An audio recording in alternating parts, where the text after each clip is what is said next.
ተጠብቀን በዛት ገብቷል ምክንያቱም እሱ እኔ ህይወት ውስጥ አንዳች የሚመለከተው ነገር ስለሌለ ሂጂም ግቢም ውጪም አትውጪም ሊለኝ አይችልም መብት የለውም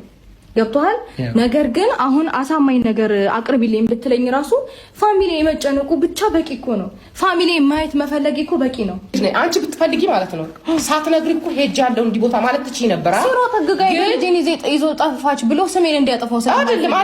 አይደለም ለሁለት ወር ሊሄድ ነው ብለሽ ህግ ስታስቀምጪ ያን ነገር እንደማይፈጥርልሽ ታውቂዋለሽ መብት የለውም እኮ መፍቀድ የመፍቀድ እኮ መብት የለውም ቡዜ በደንብ ላስታውስሽ በልጁ ጉዳይ ስለሆነ ልጁ ስለሚወደው ስለምታቂ ልጁን ዛሬ ነው እንደወደደው እስከ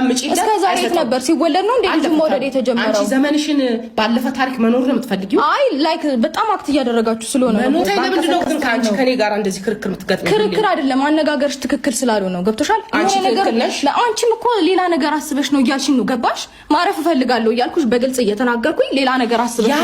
አንቺ ለምንድን ነው ይሄን ነገር የምታስቢው አሁን ማስተካከል የፈለኩት ጊዜ በፈለኩት ታይም መሄድ መንቀሳቀስ እችላለሁ ሰላም እንዴት ናችሁ?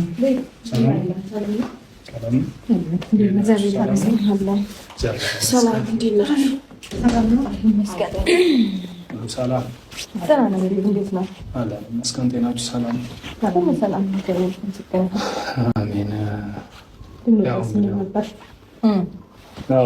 ያው ትላንትና አንዳንድ ነገሮች ሰምቼ በዛም ጉዳይ መጣ ነው ሸንጋራ እና ሩታ ልትሄድ ነው ወደ ቤተሰቧ ምናምን ብሎ ድንገት ሲደውልልኝ ነው ወደዚህ አመጣጤ ማለት ያው መሄድን በእርግጥ እኛ ልንከለክል አንችልም ግን ሎሌንም ይዘሽው ነው የምትሄጂው እና ደግሞ በዛ ላይ ለረጅም ጊዜ ብላችሁ ስታወሩ እየሰማሁ ነበረ ያ ነገር እንዴት ነው ማለት ይሄ ማለት አባቱ ልጁን ሳያይ ያው ረጅም ጊዜ እንግዲህ ሊወስድ ነው ማለት ነው ስለዚህ ያ ነገር እንዴት ነው ልክ ነው ወይ እንዴት አስባችሁት ይሄንን ነገር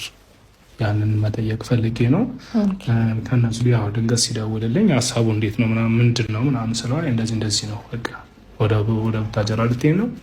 እና እዛ ረጅም ጊዜ ቆያለሁ ብላኛለች ማለት ሎሌም ይሄዳሉ ስለው አዎ ይሄዳል አይ ማለት አይደለም እኮ እንዴት ነው ልጁ ካንተ ጋር ተለያይቶ የአባት ፍቅር ያስፈልገዋል ልጁ ለምንድን ነው የሚደረገው ምናምን በሚል ያው ታውቂያለሽ እኔ ሩታ ብዙ ጊዜ ወደዚህ ስመጣ እንግዲያው በእናንተ የእናንተን ነገር ማለት ባለብኝ ነገር ብዬ